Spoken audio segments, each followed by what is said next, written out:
to Auto Scoop with your host, Adam Goldfine. Welcome back to Auto Scoop. I'm Adam Goldfine. I'm speaking with Keely Funkhouser from Autotrader.com about fraud on the internet. When you're looking to buy or sell an automobile, how do you know you're getting what you paid for or want to pay for? And if you're a seller, how do you make sure you position your product in a way that it's a trusted sale so you can sell quicker and get a higher value for your vehicle? And that's essentially what we're covering today. And just to kind of recap, if we can, before we get into maybe some more complex or crazier frauds that you're aware of. And they may not be frauds on Autotrader.com, but maybe just kind of an awareness factor for folks out there. But I'm going to run down the tips that you said and give me kind of like a one line. I'm going to give you the nugget and you give me the one line. Okay, great. So best advice. Research prices. Yes, know what the going price is. Find the reasonable market value of a car, because if you see something that's considerably lower, that's a red flag and you need to turn away. Sob stories. Don't be taken for the immediate need to sell, and that's typically accompanied by a sob story, and it's plucking at your heartstrings. Don't be duped. Still do your research. Okay. Rush. Got to hurry, hurry, hurry. Right. Again, there's no reason to rush. You're in control if you're buying, and you need to do your due diligence. You need to verify the car. Okay. Scammer grammar.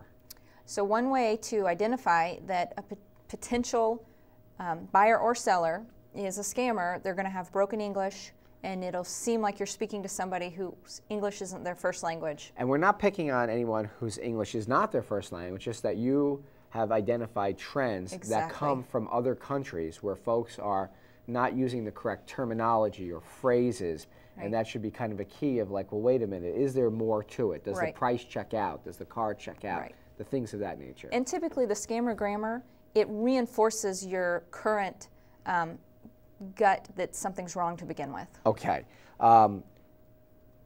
Inability to make phone contact. Right. You want to make sure if you're dealing with a legitimate buyer or seller, you can talk to them on the phone, you can go see them in person.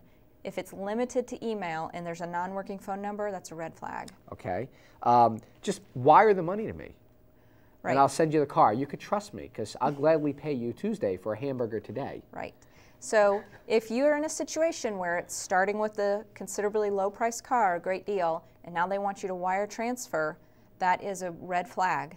And if you haven't contacted them by phone, these all add up into being one big scam. And typically these red flags, there's more than one with every occurrence. Meet me at my home or alone, or just come meet me in the dark alley. You don't want to do that. You want to be smart. Okay. You want to think safety first. Go to public areas. Take somebody with you.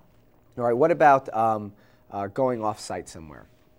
As far as like, yeah, they're going to approach you, after an online auction and try to get you to do kind of a side deal with them. Right. Again, you want to, if you're on an auction site, you want to follow the protocol of the auction site. If you're on a typical classified site, you do want to go meet that person. Okay. But you don't want to feel like you're being pushed into any situation. All right. What about complex payments? Let's get into now the complex payments where some of the trends or some of the things that we've seen, and what should we avoid? So the complex payments typically are aimed at somebody who is selling a car. I'm a legitimate private seller. Okay. I have an $8,000 car for sale. I get contacted by somebody who says, you know what, I have a certified check for $10,000. I'm buying this on behalf of someone. So what I'm going to do is I'm going to send you my check. You get it cashed. You wire back the balance. Well, what happens is that certified check is counterfeit, and you've wired those funds and maybe spent the others, and you're out. The bank is asking you for that money. So again, it's back to the theme seems to me of like the deal that's too good to be true. It's the greed. Exactly. And maybe it's the greed coupled with a helping hand. So either you're a really nice person and not greedy, so I got you there.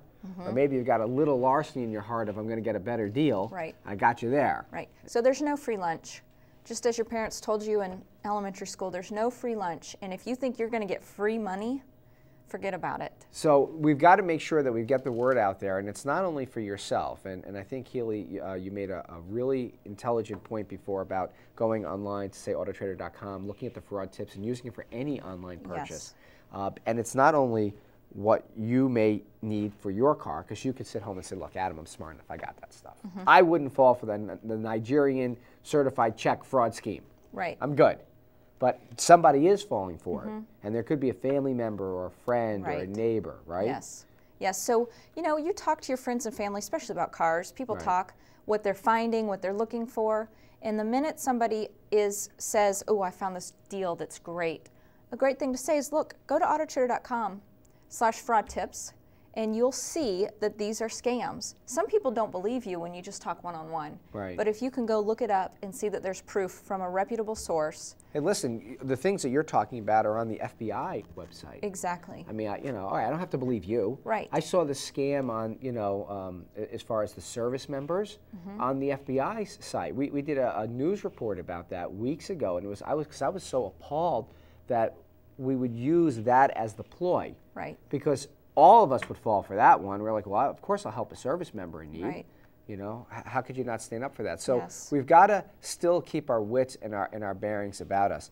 Some of the things I'd like you to help me do, if I can, is take these kind of big picture fraud tips and now bring me back. Okay, because we got the Romanian mafia, we got the Nigerian Czech people over there, but fortunately I've got the shield, I've got the armor, I got autotrader.com trying to help me. Right, exactly. And you're giving me the tools. Right. So I want to make sure for the folks at home we can wrap up, how do I buy and sell a car safely, right? And kind of for the rest of us that aren't trying to scam. Right. Okay? Yes. So if you could, if we were shopping for a car and you talked about checking prices, still important. If you're selling a car, checking prices, still important. Still important. Okay, so some of those same things are going to apply. Right. All right, so don't give them to me yet. Okay. All right, I want you to think about it, because when we come back, I'd like you to kind of, if you're selling, do this. If you're buying, do this. And that way you can have a happy transaction. Right. And use the site the way the site was intended to be used. Exactly.